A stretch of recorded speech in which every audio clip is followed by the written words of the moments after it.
Okey ke? Boleh mula ke? Boleh dah Zila. Oh, okey. Terus mula macam tu juga.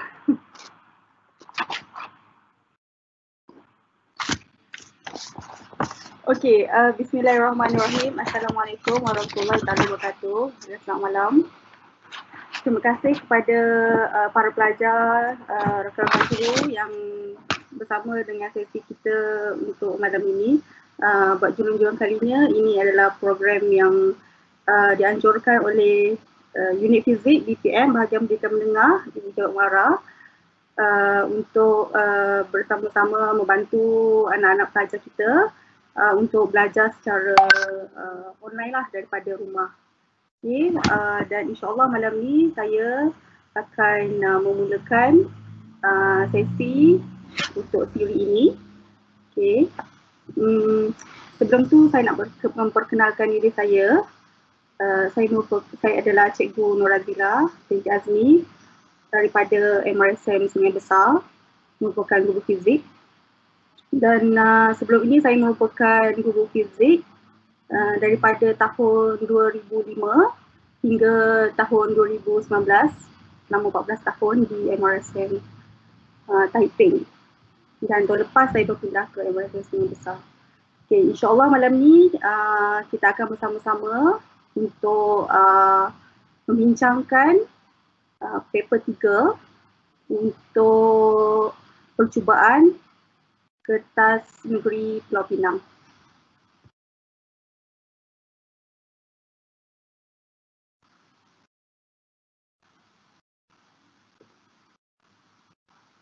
Okay, saya percaya anak-anak pelajar telah pun memperoleh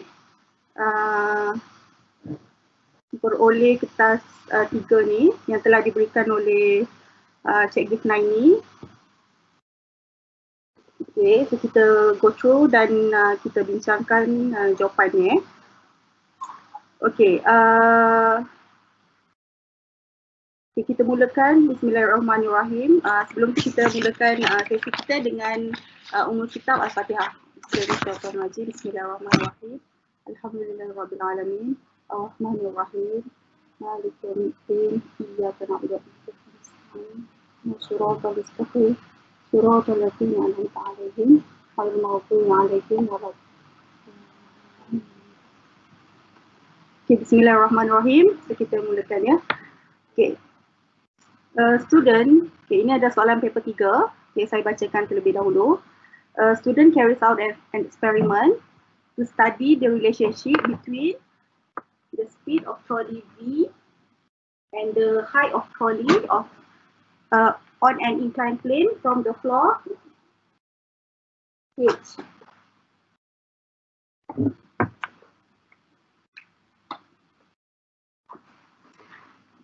Okay, so kat sini tujuannya adalah untuk mengkaji relationship between speed of trolley V, so kita highlight speed of trolley V and the height of trolley of an inclined plane from the floor H. So, ini adalah jawapan pelajar kita salah seorang pelajar di MRSM Sungai Besar kita bincangkan. Okay, kemudian the arrangement of apparatus is shown in diagram 1.1. The frequency of the ticker timer is 50 Hz. Frequency. Okay, the height of the trolley on the inclined plane from the floor H is equal to the height of the block. Okay. Kemudian this is the diagram. Okay, diagram. At the beginning of the experiment, the height of the block is started with H equal to 10 cm. 10 tick is chosen from the center of the ticker tape to calculate the speed as shown in diagram 1.2. The experiment is repeated. Okay, di sini ada perkataan is repeated with height of the block H equal to 20, 30, 40, and 50 cm. Every section of 10 ticks at the center of ticker tape obtained are shown in diagram 1.3, 1.4, 1.5, and 1.6. Okay, so ini adalah diagram. Okay, diagram hingga 1.6. Okay. So So kita tengok jawapannya. Okay. Saya percaya para pelajar mungkin ada yang telah buat pun dan sebelum ni dan kita bincanglah jawapannya. Saya percaya para pelajar semua dah tahu dah teknik-teknik jawab yang betul semua kan, sebab kita dah buat daripada kita form 4 lagi kan, paper 3 ni. Dan cumanya sekarang untuk sesi paper 3 ni kita nak membincangkan jawapan untuk peperiksaan percubaan negeri-negeri. Okay, so kita tengok yang pertama soalannya, for the experiment described, identify the height of trolley on an incline, identify the manipulated variable, the responding variable and the constant variable. Okay, so kalau kita tengok kat mana jawapannya, okay, kita tengok kat atas. Okay, kat sini ada yang telah di-highlight kan. Kat sinilah hint kita yang pertama. Yang pertama kat situ dikata to study the relationship between apa? Speed and the height of trolley. So kat sini adalah hint yang pertama. So biasanya dia akan sebut speed and the height tu adalah RV against MV. RV and MV. Okay, itu adalah hint yang pertama. Kemudian kita pun boleh tengok juga kat mana MV kita tu duduk di mana, dia repeated ni. Yang saya dah highlight ni. So repeated page ni. Okay, so ini adalah MV hint. Okay, yang apa yang telah diulang. So kita jawapan pelajar ni, dia kata manipulated variable ni adalah height of trolley of an inclined plane from the floor. So betul lah, okay. Ataupun lebih ada setengah pelajar tu dia suka kalau lebih detail kan, ada comma H. Jadi tengok sini sebab dia salin sama ni salin sini. So di sini. Okay, kemudian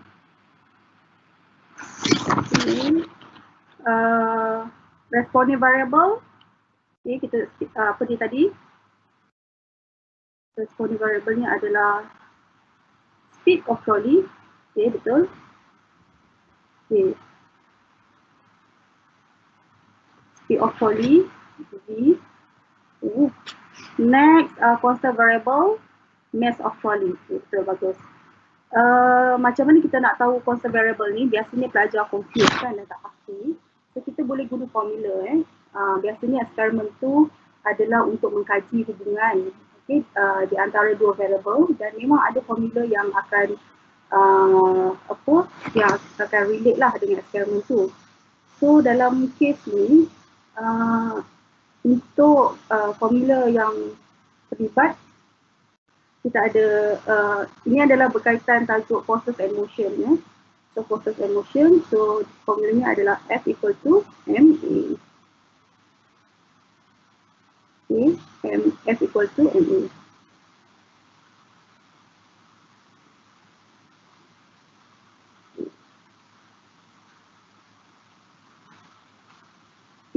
Okay, next.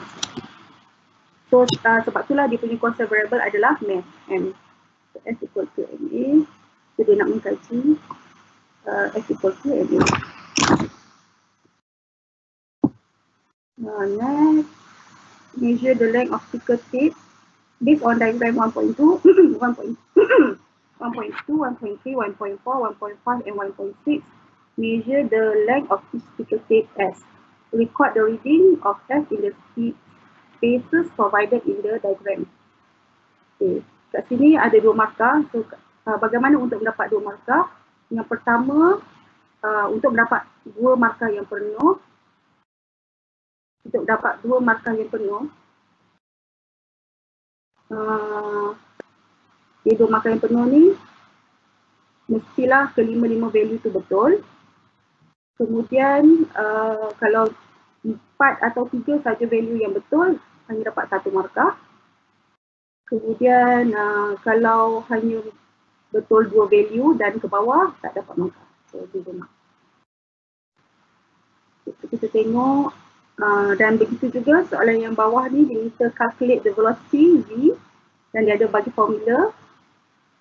Ada pembetulan di situ formulanya. Speed V equal to length of ticker tape S. S. Over time taken for 10 ticks. So this is the formula. Okay, untuk mendapatkan 2 markah penuh, so 5 values correct. And then kalau 4 atau 3 saja yang betul dapat 1 markah. Dan tiada markah sekiranya 2 value dan kurang daripada 2 value hanya yang betul. Okay, so kita nak cuba belajar ni. Okay, diagram 1.2, H equal to 10. S2 kalau measure guna pembaris kat situ dan telah diberikan. So S1 equal to 6. Okay, good. 6. Okay. And then V1 guna formula, we will get 30. Yes. Okay, 7.9. And then 3.39.5. So kira saja. 10. Okay. Mungkin ada yang sebab soalan ni, sebab saya ada tanda beberapa pelajar, saya dapati ramai yang tidak tahu bagaimana untuk mengira V ni. Okay. Length of the tape S length of the dia formulanya adalah length of the tape S over time percentage. Okay, macam mana kita nak dapat length tu? Okay, sebab kita ambil straight away from the pembaris ni kan. 10, yang ni 11.9 betul, 14 betul. Okay, yang V ni mungkin ada yang salah. V tu dapat daripada diberi F2 is 50 Hz.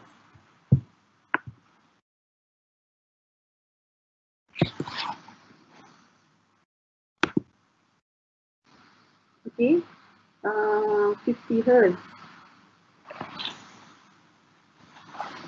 Okay, kemudian okay, bagaimana untuk kita mendapatkan length untuk one tick? Okay, so caranya okay, so frequency equal to 50 Hz. Okay, so kalau one tick ini saja, ini dot, so ini one tick kan, so dia buat 50 tick in 1 second. So kalau one tick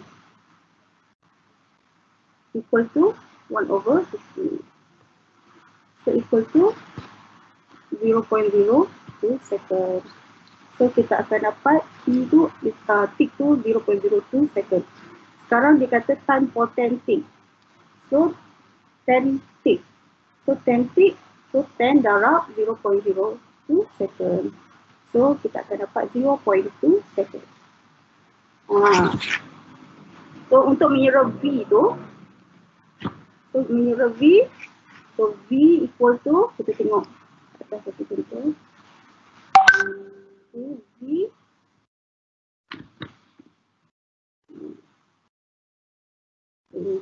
so V equal to V equal to S seperti tadi, so S 6 cm over T 0.2 second. So kita akan dapat 30 cm S negative 1. Okay, so that's why answer dia 30.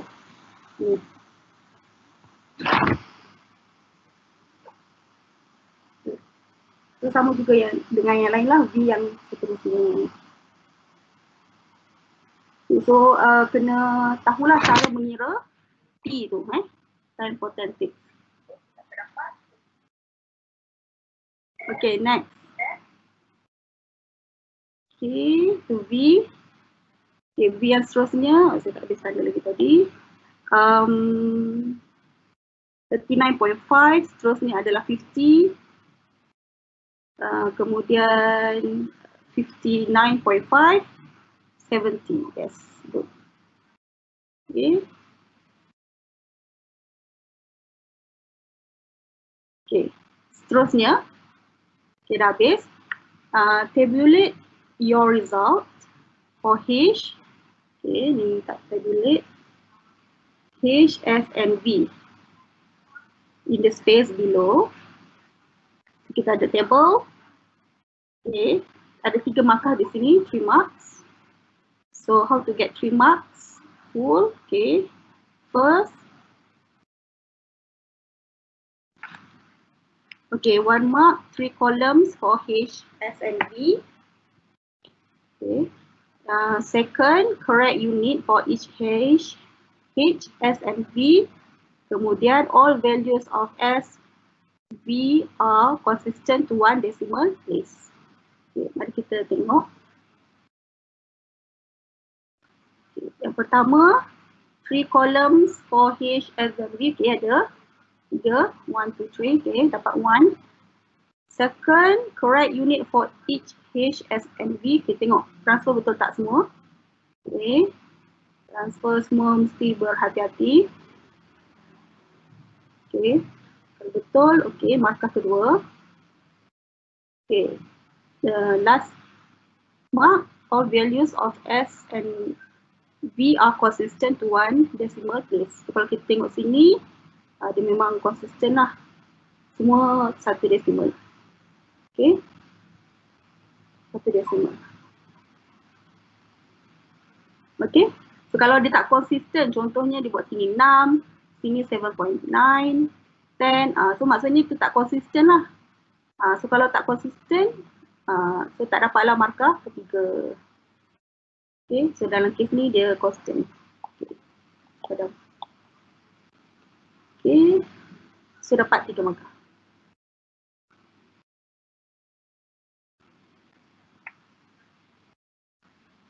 Okay, next. Okay, on the provided Zila, yeah. Zila, kita nak slow sikit. Pelajar ada banyak tanya soalan. Okay, silakan. Okay, tadi yang frekuensi dia tanya boleh tak dia nak letak constant frequency optical timer. Okay, boleh? Macam mana dapat 0.2 second? Okay, ni dah tunjuk. Okay, student tengok ya. Oh, sebab dia mungkin sebab lagging kot. Mungkin. Okay, so kita go slow sikit sebab hujan jadi banyak pelajar kata internet dia lag. Betul. Alright Zila, kita continue. Alright, thank you Kak Nani. Okay, ni yang kita tak dapat tadi kan? Okay, 0.2 Okay. Tak apa, insyaAllah nanti saya akan share saya punya slide yang saya dah tanda ni di dalam group. Okay, okay. InsyaAllah boleh dapat. Okay, next. Okay, draw a graph of V. Okay, seterusnya. On the provided graph paper, draw a graph of V against H. Okay, so kita graph paper, okay, dekat bawah ni. Okay, so sebelum tu kita tengok dulu bagaimana untuk mendapat markah penuh untuk graph. Okay, markah penuh untuk graph adalah 5. Okay, 5 marks ni. Okay, so macam mana dapat 5 marks? Okay. Okay, so untuk mendapatkan 5 marks, dia ada 7 point yang perlu betul. Okay, di sini. Okay, so yang pertama, label Y exists and X exists correctly, mesti betul, exist.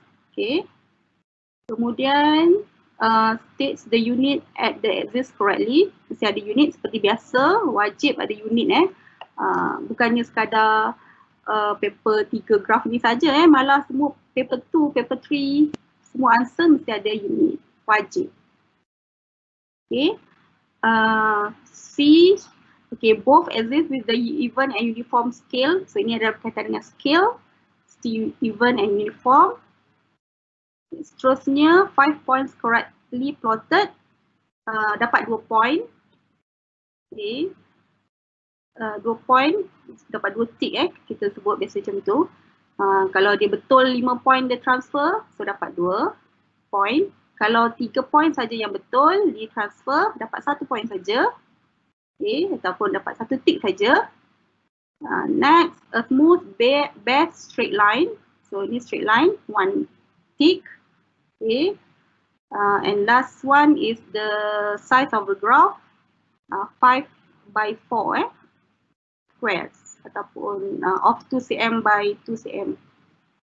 So bila dapat 7 ticks ni betul, ke-7 ticks tu dapat betul. So 5 marks dapat 5 marks.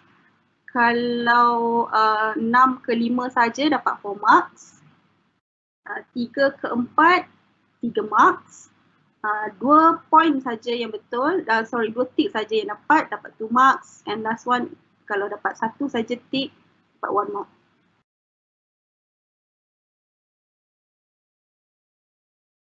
Okay. Okay. Base, okay, it's good. Okay, dapat Okay, sekarang kita pelajar ni markahnya berapa boleh dapat berapa, ada berapa tick dan boleh dapat berapa markah. Okay. So yang first adalah apa tadi?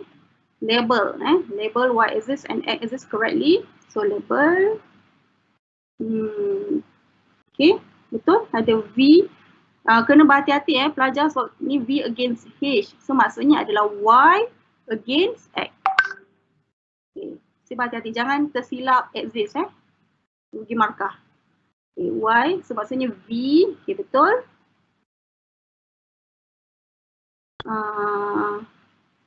H, okay, betul. 1 tick. Okay. Second adalah unit. Okay, unit. Ada unit tak? Okay, CMS -1 ada sini. Okay, tak begitu jelas CMS -1 ada. Bawah ni pun ada CM. Okay.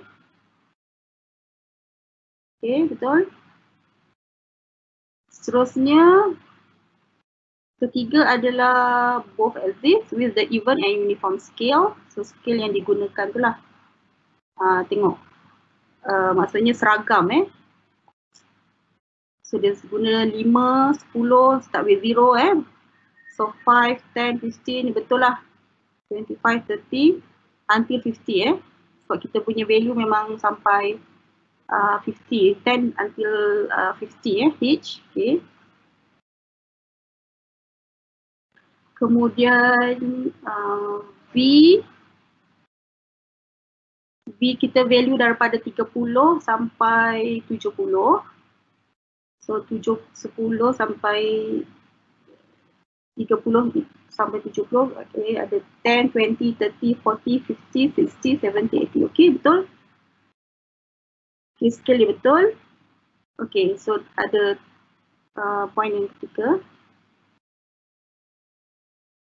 Macam mana nak tahu scale tu diterima? Okay, contohnya kalau kita kena pastikan bahawa kita punya saya besarkan pembahagian scale kita tu dia mesti, contohnya saya nak cari titik 5, 1. Dia mesti boleh dibahagi macam tu saya nak kata. Dia mesti boleh dibahagi dengan tepat. Contohnya saya buat ni 5 5. Ini memang 5 lah, 5, 10. So maksudnya kalau saya nak cari 1, saya boleh tak saya cari 1? Okay, contohnya maksudnya ada 10 petak ni. Okay, kalau 1 saya di mana? Di sini kan? 1, 2, 3, 4, 5. Boleh. Okay, contoh lain. Katalah saya guna 3 3, okay, 6, 9. Contoh 3, 6, 9. So kalau 3, 6, 9 ni kat mana saya punya 1? Kan? Saya kena bahagi kan?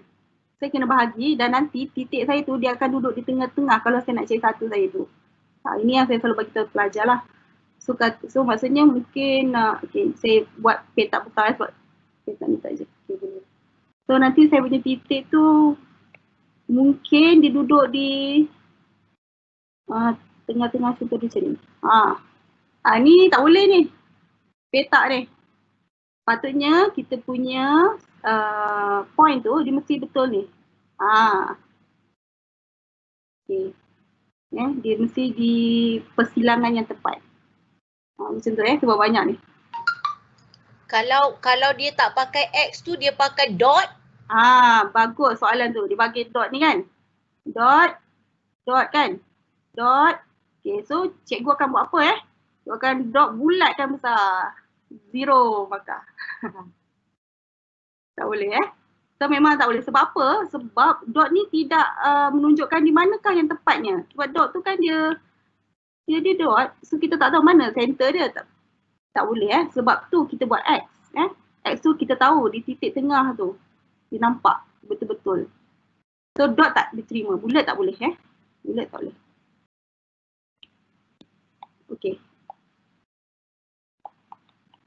Okey ke sekarang ni? Pelajar kata macam mana nak tahu decimal point tu tadi? Ada yang 1, ada yang 2. Bila kita nak tahu yang ni berapa, yang ni berapa?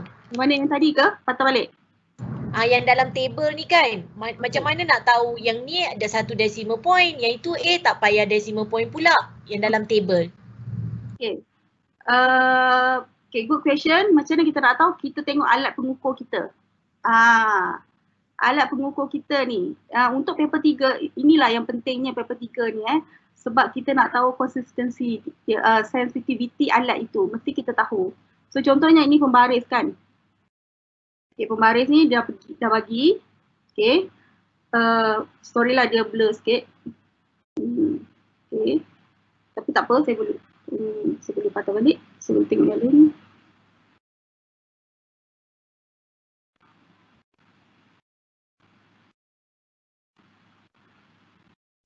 Mungkin lebih jelas ni. Okay, this one. Okay. So, macam mana kita nak tahu berapa titik perpuluhan yang perlu kita ada decimal place. So, kita tengok alat kita ni yang paling kecil dia boleh baca berapa. So, sini adalah 0. Okay, 0 point. Lepas tu berapa? 0 point. Lepas 0. 0.1. Lepas tu 0.2. Lepas tu 0.3. Sampailah seterusnya kan 0.9. So, ada berapa decimal sini? Ada 1 saja. Sebab tu jawapan kita mesti 1 decimal place. So contohnya jawapan kita adalah 1. So kita mesti tulis 1.0.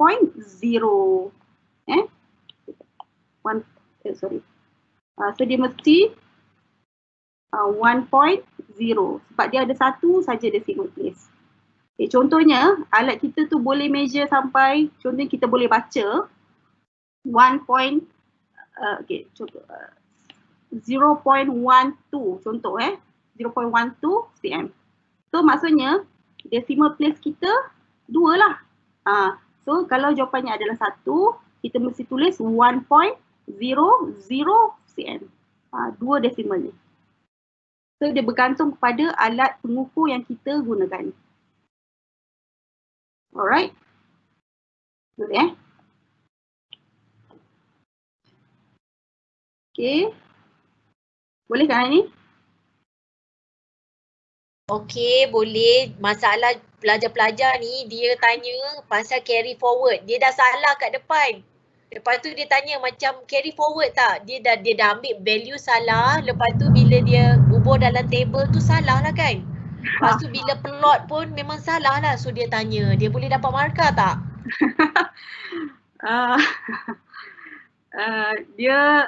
Saya tak boleh nak cakap. Tak boleh cakap jugalah kan. Dia bergantung pada sebenarnya kalau ikut SPM dia lain sikit lah dia adalah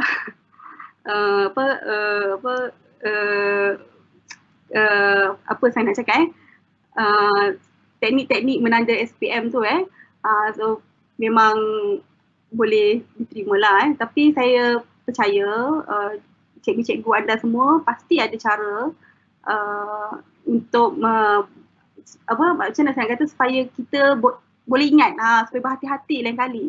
Sebab ada setengah tu ada cikgu yang dia tak terima pun kan yang dekat table salah terus dekat graf pun salah kan. So it's fine sebab itu nak mengajar kita supaya berhati-hati. Buat tu setahu saya sebelum ni pun saya pun tak ada nak didik pelajar saya dengan carry forward ni sangat sebab saya memang strict. So insyaAllah nanti waktu SPM markahnya lebih tinggi macam tu. Tapi sebenarnya memang bolehlah memang sebenarnya dalam SPM dia tak penalty begitu banyak lah sekali penalty and then dia akan ETF. So bergantung pada cara menanda guru-guru pelajar lah saya boleh kata macam tu lah. Saya tak nak nanti kontradik lah dengan cikgu-cikgu kan. Okey ke Kak Anani? Okey. Maksudnya sekarang ni pelajar kena tengok betul-betul lah. Betul. Pelajar kena kira betul-betul sebenarnya paper 3 ni pelajar follow je baca ayat tu dulu. Jangan gaduh nak kira S kat depan tadi. Baca yang belakang tu tadi kan, dia suruh slow-slow pergi. Sebab tu ada yang tertinggal tersilap transfer lah kan, itu rugi semua.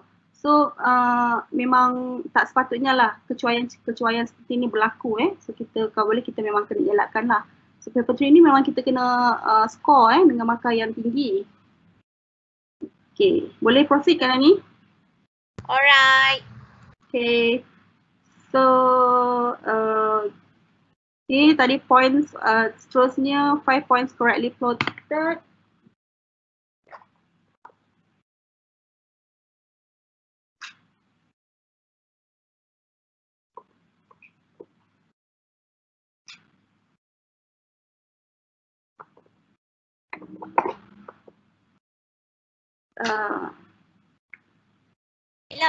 Zila kejap.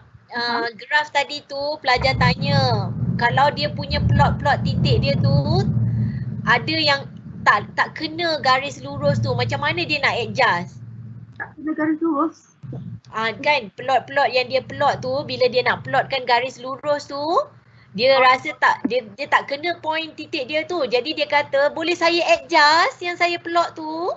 Oh, ini yang baseline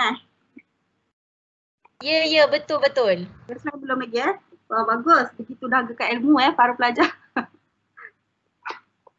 Sekejap.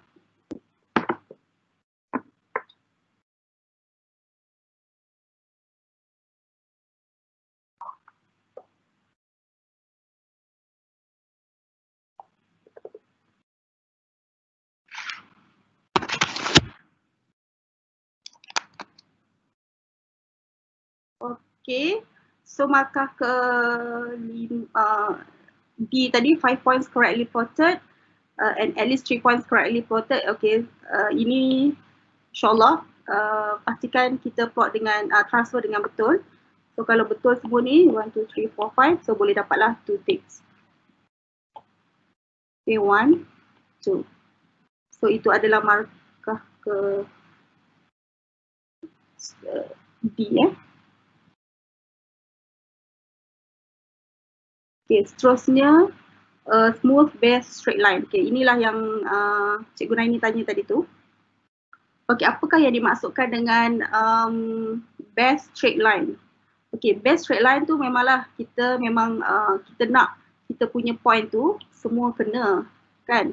Tapi kalau dah tak boleh macam ni kita nak adjust. So caranya adalah kita mesti pastikan bahawa ni garisan kita ni kan. So garisan kita ni point yang tak kena di bahagian atas. Okay, bahagian atas ni bahagian atas. Dan ini bahagian bawah. Bahagian bawah. Okay, point yang tak kena di bahagian atas dan di bahagian bawah mestilah perbezaannya adalah 0 ataupun 1 saja. Yang tak kena Okay, contohnya. Okay, saya padam. Okay, contohnya. Contohnya kalau begini pelajar ni dia okay, kita bagi secara lurus tapi kita tengok dia point dia tak kena berapa kat bawah. Kat bawah ada 1, 2 tak kena. Okay. Dekat atas tak ada kan? Kat atas semua kena. So kat bawah 2, kat atas 0. So 2 minus 0 jawapan dia 2. So tak boleh. Macam saya kata tadi bezanya mestilah 0 dan 1 saja. Okay. So, maksudnya kena adjust lah, kena tarik lah supaya garisan Ni. So kena adjust lah bagi mungkin naik sikit ke.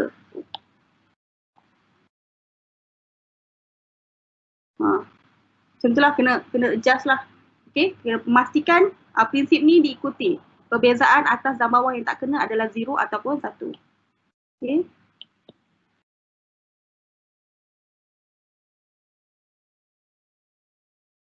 Okay. So kalau macam ni pelajar ni dia tak dapatlah markah yang best fit ni tak dapat sebab 2 kat bawah point dia perbezaannya adalah lebih daripada 1. Perbezaan tu mesti kurang daripada 1 saja. So maksudnya dia tak dapat untuk best fit. Best fit ni adalah point ke-7. Ke-6. Okay, seterusnya adalah size. Okay, size of graph.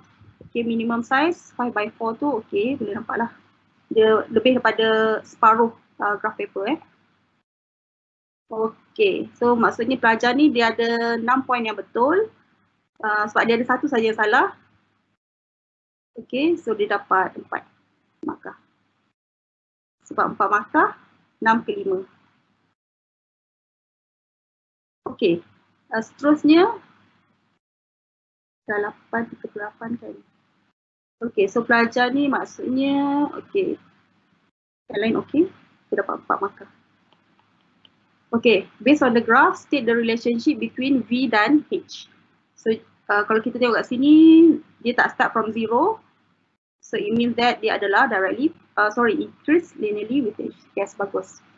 So kalau dia start daripada 0, so itu namanya directly proportional. Ini directly proportional.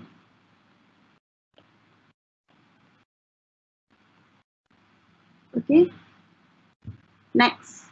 So pelajar ni instead of daripada 16 markah dia dapat salah satu tadi. So dia dapat 15 or 16.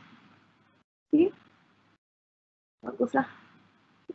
Okay, start. Okay, seterusnya. Itu pertama. Kedua, a student carries out experiment to investigate the relationship between resistance R of a copper wire and its cross-sectional area. The result of the experiment are shown in the graph of R against 1/A on page 10. Okay, based on the graph on page 10, state the relationship between R and 1/A. Okay, dia minta state the relationship, kemudian show on the graph. Okay, nampak? So bila kita dapat soalan, saya nasihatkan untuk pelajar highlight macam yang saya buat ni supaya kita lebih jelas dan kita tak tertinggal poin apa yang soalan mahu. Okay, so dengan straight.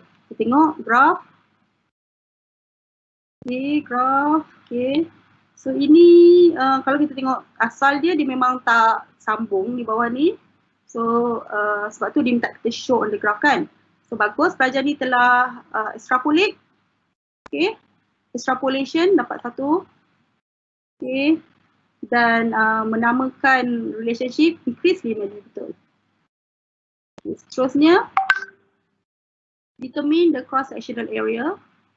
Dapat 2 markah Determine the cross-sectional area when the resistance of the wire is 1.6 ohm. Okay, dia minta determine, okay, show on the graph. Lagi. Show on the graph how you determine the value of the cross-sectional area. Okay, kita tengok pada 1.6. Okay, ni dia. Okay, pelajar ni buat bagus. Okay, dia harap ini boleh nampak dia buat macam ni. Sorry.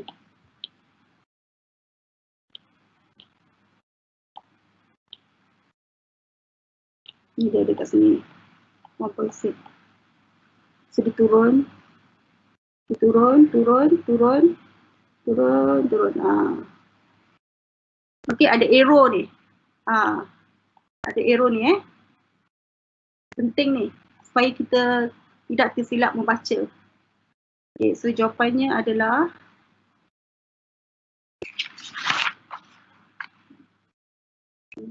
okay. So 1/A equal to 0.8.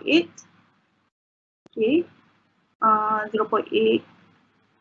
So A dia nak soalannya nak A kan. Okay, cross section area. So A equal to A equal to 1 over 0.8. So kita akan dapat 1.25. Ini kan sebab tu kita mesti berhati-hati dengan unit sebab dalam unit ni 1 per 0.8 unitnya adalah, kalau kita tengok kat bawah ni, unitnya adalah mm negative 2. So jawapannya adalah, so bawah sini mm negative 2. So bila dah over 1 per 0.8 mm negative 2, we will get 1.25 mm squared. Okay. So salah lah di sini unitnya so rugi markah di sini. So dia kurang markah, so dia dapat show dapat 1 markah. Okay. Di graph dapat 1 markah, kemudian penyuraan ni dia dapat 1 dan answer with the correct unit dia tak dapat lah. So dapat 2 saja. Okay, seterusnya calculate the gradient of the graph.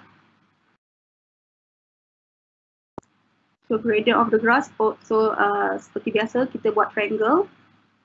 Okay, 4x4 square lah. Minimum biasanya macam tu. Okay, kita pelajar ni mana gradient dia. Saya pajak. Okay, ni dia. Ni. Dia buat dotted line, tak begitu nampak. Kalau kita nak buat solid line pun tak ada masalah. Okay. Kemudian ada 90 darjah ni, bikin bagus.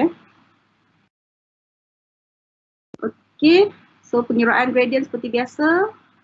Y over X, bagus sebab dalam formula penyuraan pun dia tunjukkan unit supaya kita tahu in the end tu apakah unit kita. Okay, so bila because M kan Y over X, okay, Y ohm over mm negative 2. Okay, so akhirnya kita akan dapat 1.75 ohm mm squared. Okay, betul.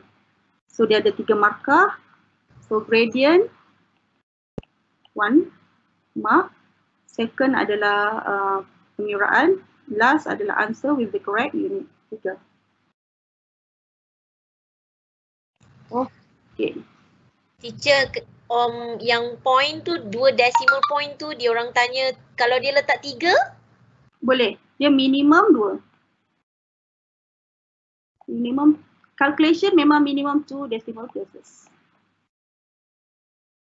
Okay.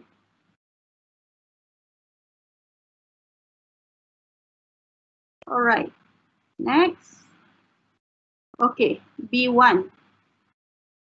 The resistance of the wire is given by R equal to rho L over A, where L is the length and rho is the resistivity of the wire. Using the formula, okay, ini saya nak highlight. Using the formula, using the formula and the gradient obtained.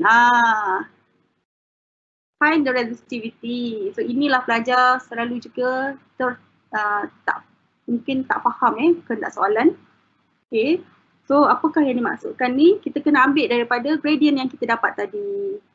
Okay. Bagaimanakah untuk mendapat 3 markah? Sebab sini markahnya adalah 3 markah. First mesti tunjukkan perkaitan. Yang kedua tunjukkan gantian dan seterusnya jawapan yang betul lah dengan unit. Okay. So kalau kita tengok sini pelajar ni ya dia ada formula tapi dia ambil L ni K, A, R, ni dia tak ambil daripada gradient. Sebab gradient tadi dia dapat 1.75 kan. 1.75 dia tak bawa turun. Okay. So tak boleh lah. Mesti mesti menunjukkan perkaitan tu Okay. Mungkin ada yang tak nampak. So saya tunjukkan R equal to rho L over A. So kita nak kita tahu gradient kita adalah M equal to Y over X. Kan? So Y kita tadi tu adalah R. Paksi Y kita R, paksi X kita adalah 1 over A. So kita akan dapat R bahagi 1/A, kita akan dapat RA. So, RA itu adalah gradient. So, kita nak, soalannya nak resistivity. So, R equal to RA over L. So, inilah RA, dia datang ke sini. Okay. So, RA equal to L equal to, dia adalah gradient over L. So, gradientnya adalah pelajar tadi dia dapat 1.75 ohm mm squared over L soalan ni adalah ni 1.150 mm squared. So, dia akan dapat kiralah guna kalkulator So, kita akan dapat 1.1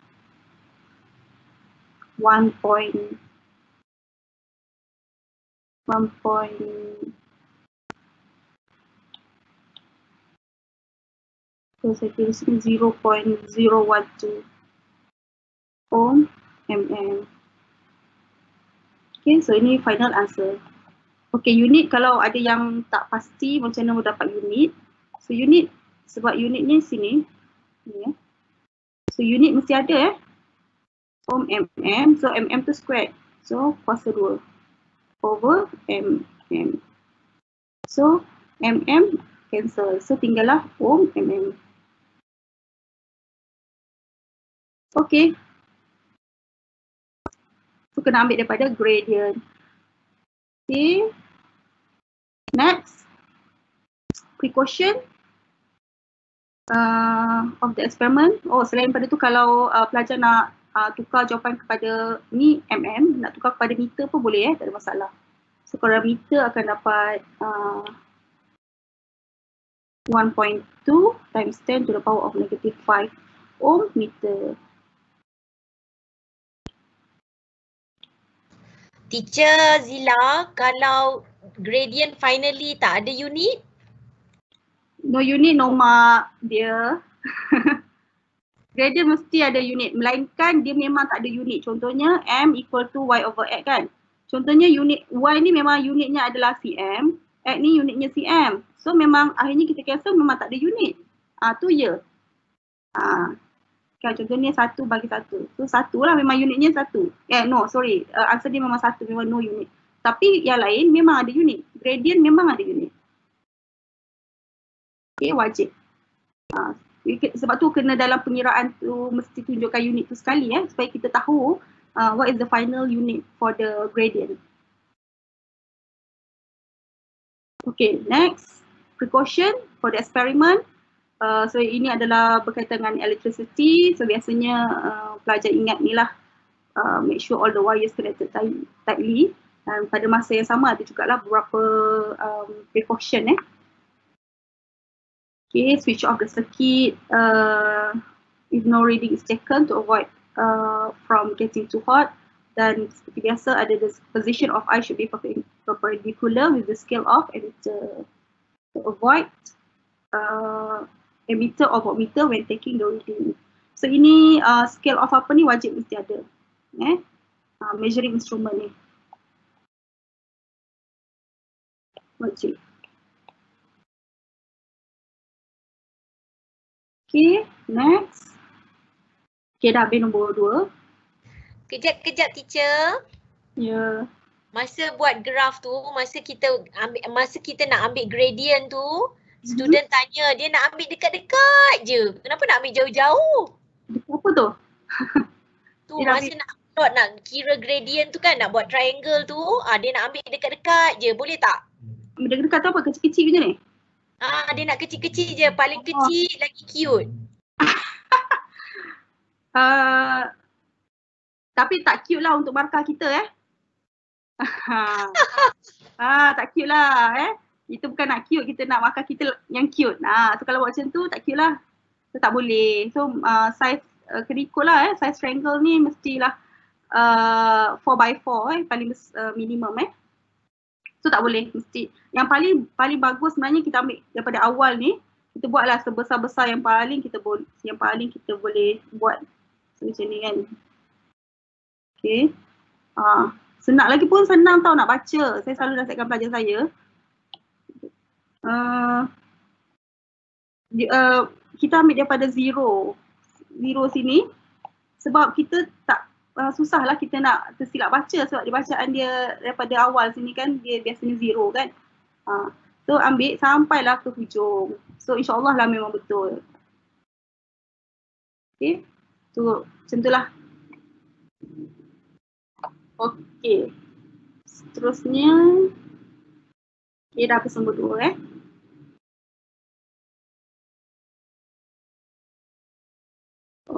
Okay. Okay, seterusnya adalah soalan eksperimen. Okay, saya tinggal lagi 8 minit Okay, eksperimen ni adalah berkaitan dengan kita soalan.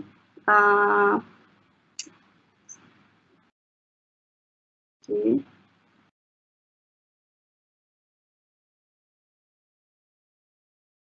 Ini dia soalannya, saya tunjuk dulu. Okay, ni dia soalannya. Diagram shows a projector which using a convex lens to form a clear and sharp image on the screen. Okay, and then inilah dia punya situation. Kemudian ada dia bagi sini dia punya apparatus, convex lens, screen, ada apparatus. Okay, convex lens dan screen lah. Kemudian okay, yang lain tu biasa. Okay, kemudian nombor 4 ni soalannya adalah berkaitan dengan pergerakan ombak, movement of the sea wave. It is observed that the distance between two adjacent wave are far apart at deep sea. So inilah dia punya keyword. So lagi jauh, lagi dalam, dia punya distance between two adjacent wave tu semakin jauh. Okay, kemudian okay, seperti biasa dia nak inference hypothesis dan diberinya adalah ripple tank, glass block. Okay, hint untuk eksperimen ini. Okay, so nasihat saya biasanya kepada pelajar saya, kita bila dapat soalan, kita janganlah tergopoh-gapah nak buat inference hypothesis terus. Yang paling penting, step yang pertama adalah kita mengenal pasti terlebih dahulu apakah kita punya MV dan RV. Fikir dulu apa MV, apa RV. Kemudian barulah kita plan apa yang kita nak buat. Sebab MV dan RV inilah yang menentukan sama ada kita punya eksperimen itu betul atau salah. Okay. So kalau kita tengok daripada sini apakah MV dan RV-nya. Okay, kita tengok jawapan pelajar. Okay. Kita tengok jawapannya. Okay, MV dia adalah object distance and image distance. Kenapa saya kata kita mesti determine apa MV-RV dulu? Because MV-RV ni kita boleh guna daripada A sampai habis. So insyaAllah kita punya MV-RV betul, insyaAllah daripada A sampailah ke akhirnya betul. Okay, dia ada 13 point di dalam paper 3 ni, eksperimen ni. Okay, tengok yang pertama, hypothesis. Hypothesis. The clear and sharp image on the screen depends on the distance between the screen and the lens. The clear and sharp image on the screen. Okay. Kalau saya apakah maksudnya the clear and sharp image on the screen? Kan? So, boleh ambil daripada statement soalan tu. Tapi kalau yang paling seperti yang saya kata, kalau kita dah determine apakah MV dan RV kita, so kita boleh guna saja daripada inference ni. Okay, so the image distance,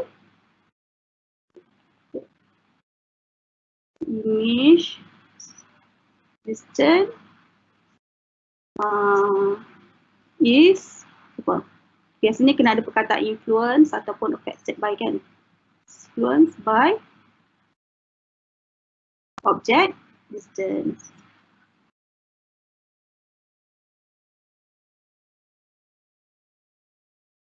Okay. Okay, the clear and sharp image. Okay, ni pun betul jugalah. Okay. Next, The greater the distance between the screen and the lens, the greater the clear and sharp image. Ni yang saya kata tadi. The greater the sharp image. Apakah yang dimaksudkannya? So sebab tu kita kena guna MVRV kita tu daripada awal lagi. So kita stick pada satu variable saja. MVRV itu saja. Okay, so ini hipotesis wajib MVRV eksperimen. Okay. So MVRV dia adalah object distance dan image distance. So salah lah. So yang betulnya adalah the higher the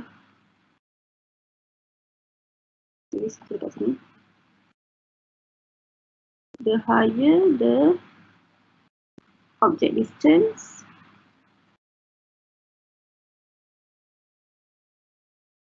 the higher the image distance.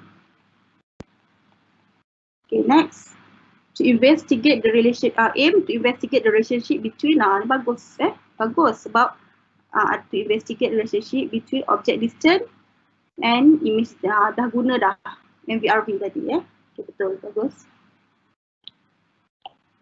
Okay, MV object distance, image distance betul. Mungkin kalau nak lebih spesifik kita boleh tulis lah object distance ni kita declare di huruf apa, because kat bawah nanti kita boleh guna dah simbol itu kita tak perlu tulis panjang macam ni lagi sebab kita dah declare huruf simbol apa. U, image distance V, bakalan F. Anyway betul, okay.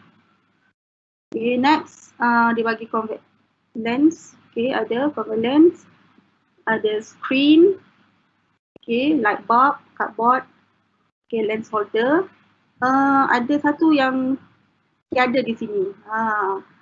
Yang paling pentingnya kita nak mengukur object distance kan, image distance. So perlu ada apa yang tinggal? Meter ruler. Mesti ada. So kalau tak ada, salah lah, tak cukup. Okay. Seterusnya, so meter ruler tak dapat, tak adalah. Okay, ini pun dia tak ada meter ruler kan. Okay, meter ruler. Kena ada lah. Label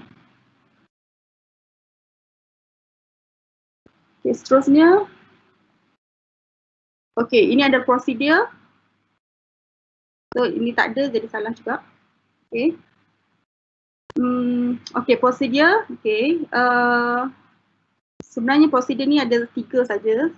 Step yang mudah Yang pertama kita mesti tengok bagaimana untuk control manipulated variable ni.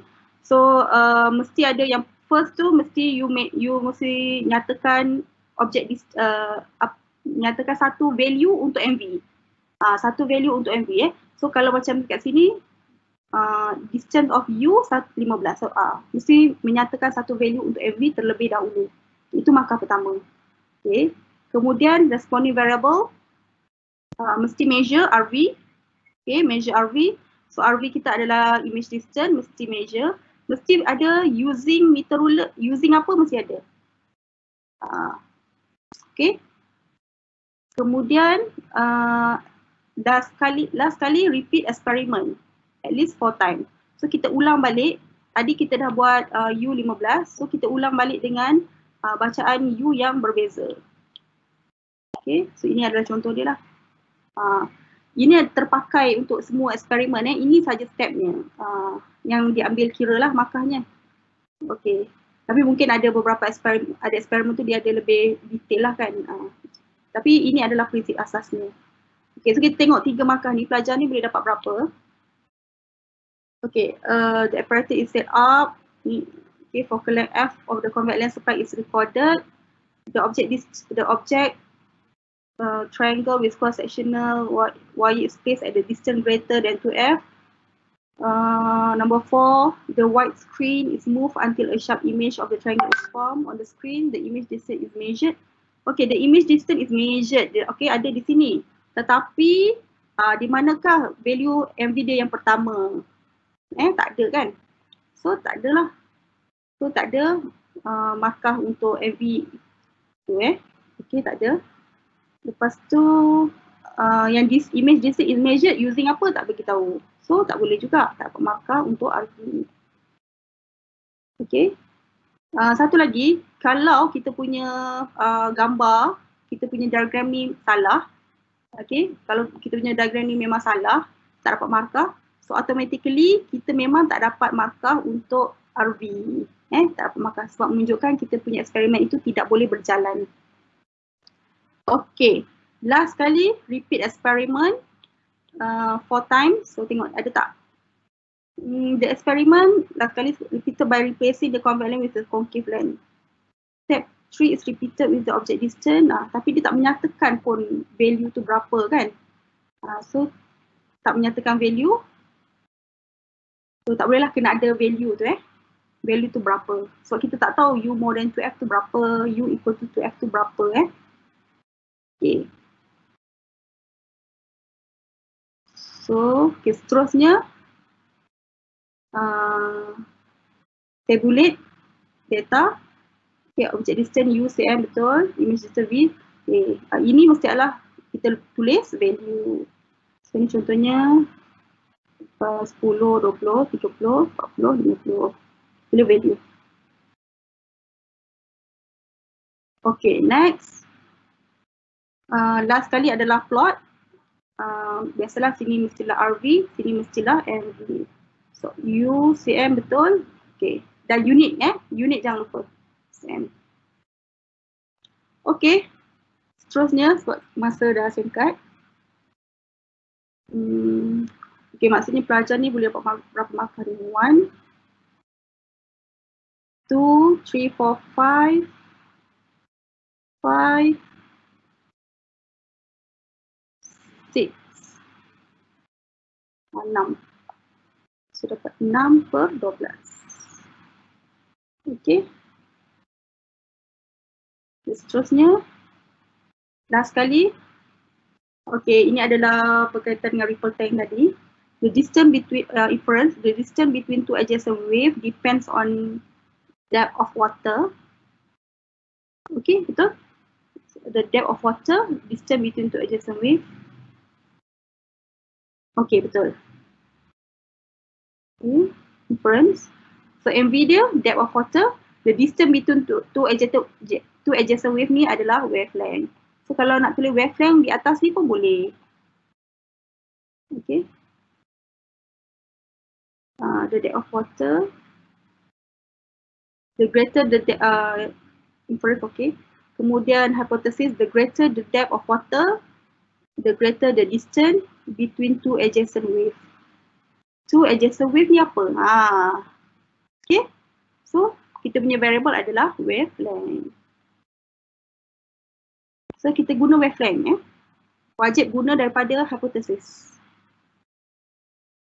Okay, next to investigate relationship between depth and wavelength. Okay, betul.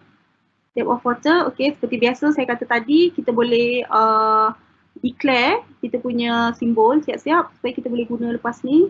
Mungkin dia ada guna di bawah. Dia ada guna sini D So tulis D. So wavelength lambda frekuensi F. Okay, depth of water, wavelength, lambda, frekuensi, betul. Seterusnya ripple tank, perspective block, stroboscope, lamp, water, white paper, script, motor, vibrating bar. Okay, so kita nak measure wavelength. So measure wavelength menggunakan meter rule. So mesti ada. Okay.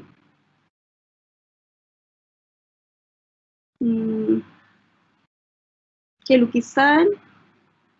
Ada yang saya nampak tu dia lukis cantik tapi tak ada air kat dalam. So tak boleh lah, mesti ada air. Baru eksperimen ni berfungsi kalau tak eksperimen tu tak berfungsi lah, tak ada air. Okay. Okay, ada white paper kat bawah. Alright, next. Okay, prosedurnya bagaimana? The ripple tank filled with water is set up. A rectangular glass block is immersed. So digunakan rectangular glass block is immersed in the center of the tank so that the depth of water is 1. So di control depth menggunakan glass block. Kemudian okay. So nampak dia mesti ada value yang pertama tu. Okay, next the motor is switch on. Okay, wajiblah motor tu nak switch on. The wavelength is observed through stroboscope and is measured using meter rule. Okay, mesti ada measure using apa. Dan last kali seperti biasa, repeat. Okay, 2, 3, 4, 5. Okay. So kita belajar ni macam mana? Okay, a ripple tank is set up, a perspex block is submerged in the middle of the ripple tank to create a shallow region. It is aligned so that one of its sides is parallel with the incident wave front. The wavelength is both regions are observed. The perspex block is then rotated so that the incident angle of the incident wave is not zero. The wavelength and direction. So kita tak jumpa di manakah MV dia yang pertama kan? So tak ada lah. Okay. So tak ada. Kemudian dia punya responding variable pun tak ada kan? Sebab dia tak ada menyatakan bagaimana responding variable tu diperoleh. Okay, dan repeat ada? Okay, repeat boleh. Okay, dapat markah untuk repeat. Okay, last one. Step. D, cm bagus. Wavelength lambda cm, okay. Ada value, bagus. Last sekali. Okay. RV, sini MV. Alright. So, begitulah nampaknya. So, markah dia adalah 1, 2, 3, 4, 5, 6, 7, 9. Okay. 9 per 12. Okay. Cikgu Ifnani. Ya. Macam mana? Dah 9. So 9 minit dah. Okay. Alright. So okay Julie. Okay, itu saja. So insyaAllah kita akan berjumpa lagi untuk sesi bersama Cikgu Ahad ni. Cikgu Fadilah ke? Ya betul Cikgu Fadilah. Alright. Okay, itu saja. Terima kasih. Thank you Teacher Zila. Student semua jangan lupa nanti markah tulis bagi pada cikgu maktab masing-masing untuk kita update berapa you all dapat. Sebab hari Ahad ini kita ada kelas untuk chapter 2 bersama Teacher Fadilah. And then kita akan ada balik dengan Teacher Zila untuk next paper 3. So kita nak banding ada perubahan tak? Yang pertama dan yang kedua kita buat. Okay, back to you Julie. Okay, pelajar semua jumpa lagi pada 29 hari bulan insya-Allah. Okay, bye. Okay, thank you. Assalamualaikum.